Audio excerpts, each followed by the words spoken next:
Selamat malam, saya Arwi Diardi. Tahukah Anda, selama ini ada praktek yang sudah berlangsung lama di penjara, namanya tukar kepala, atau biasa juga dikenal dengan tukar badan atau joki narapidana. Praktek ini sesungguhnya jarang terkuak di publik, namun ada dan terjadi di sekitar kita. Malam hari ini Benang Merah akan membahas bagaimana praktek tukar kepala di penjara, siapa yang bermain dan bagaimana lika-likunya. Untuk itu, sudah hadir sejumlah narasumber kami malam hari ini di studio. Yang pertama ada Pak Joko Stiono, Direktur BIM Kemas dan PA Kemenkumham. Selamat malam Pak Joko. Selamat malam. Kemudian yang di tengah Mas Herwanto atau dikenal Mas Anto Jadul. Ini adalah orang yang pernah melakukan tukar kepala di penjara. Selamat malam Mas Anto. Dan yang terakhir Irjen Polisi Purnawirawan Beni Mamoto, mantan Deputi Pemberantasan BNN. Selamat malam Pak Beni. Ya, sebelum kita berbincang kita akan lihat terlebih dahulu sesungguhnya apa sih tukar kepala itu. Tukar kepala adalah praktek mengganti pelaku dengan orang lain atas informasi pelaku atau orang lain yang menggantikan pelaku. Sifatnya bisa pelaku kejahatan yang lebih besar atau lebih kecil. Jadi mungkin bahasa yang lebih dikenal masyarakat bisa dikatakan sebagai seolah-olah sebagai joki narapidana. Saya mau ke Pak Beni dulu. Sesungguhnya sejak kapan Pak Beni terjadi praktek tukar kepala di penjara ini? Secara pastinya tentunya saya tidak tahu.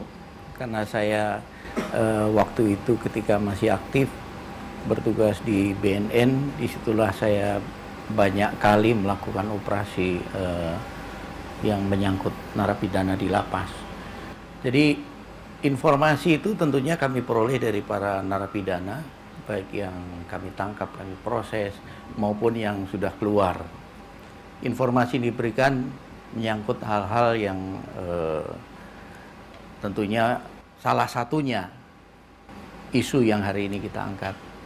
Bagaimana seorang napi ada di dalam, itu sesungguhnya bukan dia terpidananya, sesungguhnya orang lain. Jadi seperti joki lah.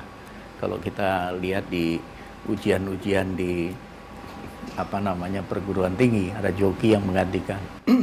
Di samping juga berbagai macam modus yang dilakukan oleh para napi yang tentunya di sini bekerja sama dengan oknum-oknum yang nakal ya. Jadi oknum-oknum yang nakal inilah yang memungkinkan hal-hal seperti itu terjadi. Artinya tentunya ada kerjasama satu dengan yang lain, kemudian adanya imbal balik lah, sehingga hal itu terjadi. Berbagai macam modus yang pernah kami dengar dari pengakuan para napi ini, diantaranya ada yang keluar untuk beberapa hari, sementara ada yang menggantikan supaya ketika dicek jumlahnya tetap sama. Baik. Terkait modus itu nanti kita akan elaborasi lebih dalam Pak Beni. Saya mau ke Pak Joko dulu. Benar nggak Pak masih terjadi joki atau tukar kepala, tukar badan di lapas atau di penjara itu? Informasi ini sungguh mengejutkan sebetulnya. Akan sulit sekali terjadi di dalam itu kejadian seperti itu, tukar kepala. Kalau isu ini ya, isu yang kami dengar memang sebelum masuk.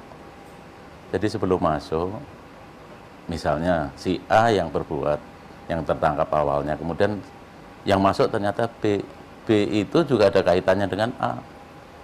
Nah, entah bagaimana yang masuk itulah B. Itu isu pada ya. terpidananya A. Iya, harusnya tersangkanya A. Tim A yang masuk B. Nah, itu kan kalau masuk tempat kami semuanya kan teridentifikasi. Jadi misalnya B, kayak apa sidik jarinya, surat perintahnya bagaimana, surat perintah penahanannya seperti apa. Ya itulah yang menjadi pengganti daripada A, padahal sebetulnya A yang harusnya masuk untuk kasus itu. Ini isu di luar. Jadi saya juga nggak bisa meyakinkan ini hal yang benar apa tidak. Cerita dari mereka yang masuk juga begitu. Kita dengar dulu pernyataan dari cerita dari Mas Anto. Anda tahun berapa pernah melakukan tukar kepala itu? Sekitar 17 tahun yang lalu. Waktu itu saya baru ke Jakarta, baru kerja 3 hari. Nah, saya kan nggak tahu kalau bola tangkas itu tempat judi, ya. Saya bekerja sebagai cleaning service.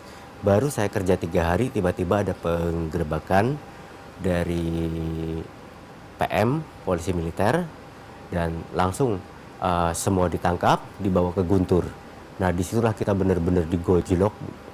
Di situ pengalaman saya Saya itu di sana ya, kami itu karyawan dan penjudi itu semua tidur di ruang terbuka, di ruangan yang isinya penjara di Guntur itu.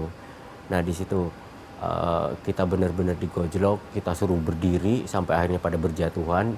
Jam 2 siang itu baru kita dikasih makan. Nah setelah penggerebekan itu kita itu dibawa ke Polda, semua di BAP. Nah semua ternyata sudah diatur semua. Maksudnya dia tuh? Saya harus mengakuin sebagai direktur atau apa, dan karyawan kan ada 5. Pada saat itu Anda sebagai Cleaning service. cleaning service Iya, diminta untuk mengakui sebagai direktur. direktur dari tempat Anda kerja, tempat perjudian itu. Iya, dan teman cleaning service lainnya harus mengakuin sebagai ini, sebagai ini, sebagai ini, dan semua itu sudah diatur semua. Nah, tadi Anda katakan ada berapa dari teman-teman cleaning service yang ditangkap? Semua karyawan yang ditangkap yang kena itu 5. Bosnya atau pemiliknya ditangkap nggak? Enggak, Oke, jadi Anda disuruh mengaku sebagai direktur. disuruh mengaku dan di BAP, dan semua itu proses sampai ke persidangan semua, sampai ke Rutan Salemba, dan semua itu pokoknya semua sudah diatur semua. Ikut sidang juga. Ikut sidang juga sampai selesai. Terus Anda divonis berapa lama? 4 bulan 10 hari. Setelah divonis, Anda kemudian menjalani pidana. Betul. Anda berarti masuk sebagai Herwanto dengan jabatan Iya. sebagai direktur. Dan teman-teman dikasih sebagai jabatan lain-lainnya gitu udah. Dan pemainnya justru itu semua itu bebas. Oh, jadi artinya Anda dimasukkan itu untuk menggantikan si pemilik itu, peran pemilik itu. Makanya Anda disuruh jadi direktur itu. Iya, betul. Oke. Nah, bagaimana kemudian praktek ini berjalan? Kami akan ungkap saat lagi di Benang Merah.